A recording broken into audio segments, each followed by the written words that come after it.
Continuamos nuestro tránsito en esta presentación que estamos haciendo de Radio Miami a través de las redes sociales con el doctor José R. Alfonso, hablando de bandera falsa, operaciones de bandera falsa, que se producen a lo largo y ancho de todo el mundo. Y hay un hecho que ocurrió precisamente en La Habana, pero que se conoce en el mundo con el título de El Maleconazo, en aquella fecha de agosto, ¿no? Quisiéramos entonces, Alfonso, bueno, darle la bienvenida a este nuevo segmento de bandera falsa, operaciones de bandera falsa, y que nos hablara en detalle qué pasa realmente desde el punto de vista de bandera falsa con el maleconazo. Le escucho. Ante todo, agradecerte, Carlos, permitirnos la continuación de los artículos de los análisis de banderas falsas. ¿Por qué? Porque es importante que nuestros lectores conozcan acerca de esto. Bandera falsa, ya lo hemos dicho en reiteradas ocasiones, es de lo que se vale un gobierno, un brazo armado de un partido o distintos grupos de poder para poder desarrollar los planes operativos secretos o encubiertos que ellos tengan. Por ejemplo, a partir de la implosión del campo socialista, todo el mundo esperaba que como efecto dominó también Cuba cayera, Cuba se precipitara. No ocurrió así. Los cubanos atravesaron un severo periodo especial. Severo periodo especial porque se perdieron todas las esperanzas.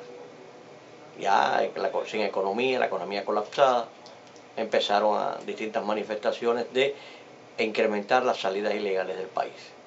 Esto fue aprovechado muy profesionalmente y habilidosamente por el brazo armado de la Fundación Nacional Cubano-Americana, que a partir de ahí desarrolló toda una serie de operaciones de bandera falsa con el propósito de que tropas de Estados Unidos intervinieran directamente en la isla si antes no se producía un colapso interno dentro del sistema imperante en Cuba, producto del descontento existente en dentro de su población.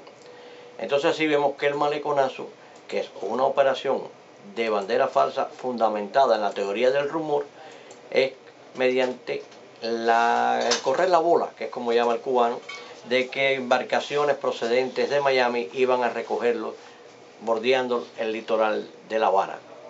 Esto provocó lo que todos conocemos posteriormente como el maleconazo. Ellos buscaban, los objetivos estaban claros, estaban extremadamente claros.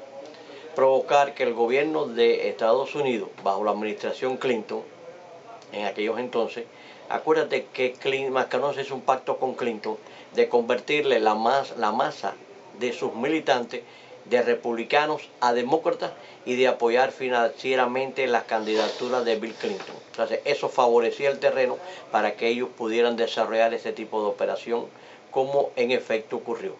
Una bandera falsa que finalmente también creó un serio problema, porque nadie pensó que Fidel iba a dar riendas sueltas al hecho de que la gente, por supuesto, asumiera y se fueran del país. Ahí donde estuvo la brillantez de Fidel de tomar lo que se llama una contramedida.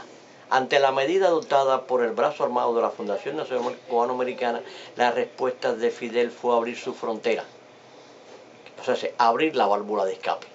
Al Fidel abrir la válvula de escape y no ser conveniente a los intereses de la Fundación Nacional Cubano-Americana en aquel entonces, inmediatamente estos se van hacia la capital, a Washington, a hablar con el presidente Clinton. Eso lo olvidan los cubanos. Porque las manifestaciones que se produjeron esta vez en el maleconazo no son las mismas manifestaciones de los estudiantes antes del año 59 en la universidad con un proyecto de gobierno. No, eran manifestaciones en búsqueda de una mejor calidad de vida y de un futuro de vida económica, no política. Pero también había muchos escorias, personas sin trabajo. Entonces toda esta gente vino a Estados Unidos. Producto de la desintegración del bloque socialista se cayó el financiamiento, se cayó en desempleo, se cayó en toda una serie de necesidades reales y objetivas que estaban ocurriendo. Toda esta gente problemática vinieron a Estados Unidos y muchos de ellos ni siquiera pudieron pasearse por las calles, fueron a parar a las cárceles.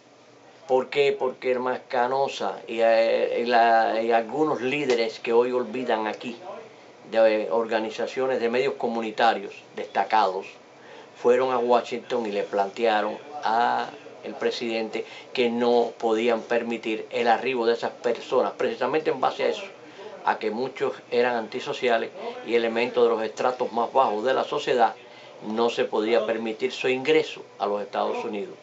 Por eso es que el presidente Clinton decide no tomar una acción militar, que era lo que planteaban, de un bloqueo naval para impedir que las embarcaciones continuaran en el mar, sino hacer tres opciones.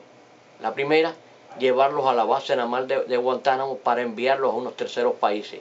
La segunda, fíjate que es importante, la segunda fue hacer una ordenanza, no una política, vamos a llamarla así, no una ley, que se llamó pie seco, pie mojado. El que arribaba, el que tocaba suelo norteamericano, se quedaba. El que no era devuelto a la isla.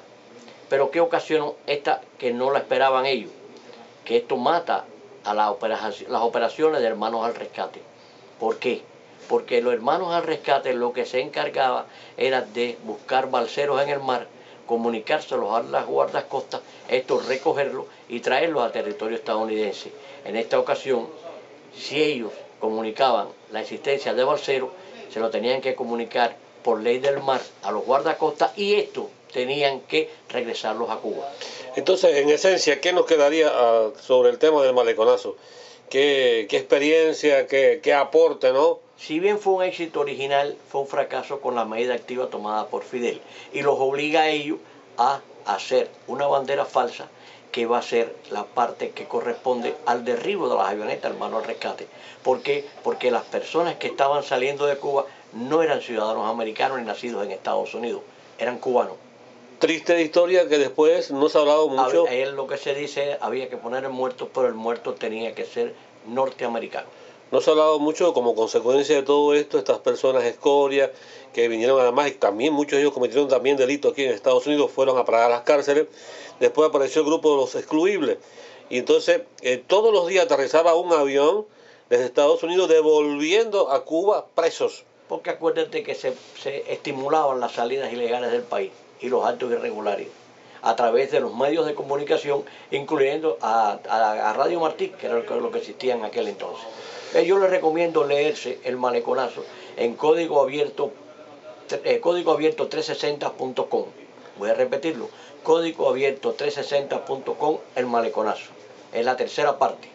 La otra tercera parte A va a ser el derribo de las avionetas hasta concluir con la tercera parte B, en el caso de Cuba, con los actos terroristas desarrollados en La Habana con iguales propósitos.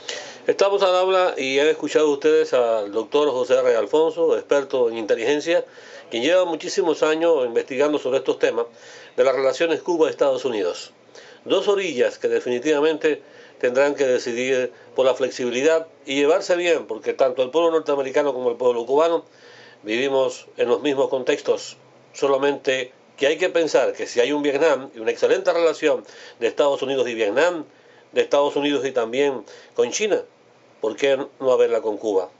Que sepamos, Cuba no ha invadido a Estados Unidos, ni Cuba ha matado a norteamericanos. Ustedes tienen la palabra. Gracias, doctor. Gracias a usted, doctor.